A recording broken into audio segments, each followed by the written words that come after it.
What is colonial perspective. دیکھیے early جب آپ کالونیل پرسپیکٹو کی بات کرتے ہیں تو آپ یہ سمجھ لیجیے کہ واٹ از کالونیلزم. کالونیلزم تھوڑا سا ڈفرینٹ ہے امپیریلزم سے. کہ کالونیلزم تو کسی جگہ پہ جا رہے ہیں اور اس جگہ پہ قبضہ کر کے اس کی نیچرل ریسورسز کو آکوپائی کرتے ہیں.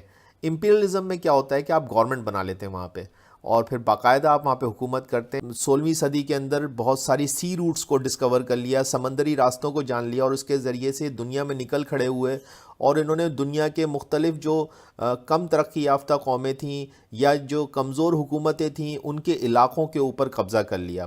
اور ان علاقوں کے اوپر قبضہ کرنے کے بعد ان کی جو نیچرل ریسورسز تھیں, نیچرل ریسورسز میں کیا, پہاڑ, زمین کے اندر سے نکلنے والے خزانے جس میں ایگریکلچر بھی شامل ہے یا کچھ بھی جو زمین کے اندر تھا, اور نیچرل ریسورسز کے اندر خود انسان, ان کے اوپر قبضہ کرنا, یعنی کہ انسانوں کو غلام بنا لینا. یہ ساری کی ساری چیزیں جو کالونیلزم کہلاتی ہے. مثال طور پہ انڈیا کے اوپر اگر آپ دیکھیں تو انڈیا کے اوپر جو ہے برٹشرز نے پہلے اپنی کالونی قائم کری, یعنی کہ ایسٹ انڈیا کمپنی آئی. 1857 کی وار کے بعد جو ہے آپ دیکھتے ہیں کہ برٹشرز وہاں پہ باقاعدہ اپنی حکومت قائم کرتے ہیں اور وہاں پہ اپنی گورنمنٹ بنا لیتے ہیں. برٹش انڈیا جو ہے اس کے انڈر میں آ جاتا ہے انڈیا.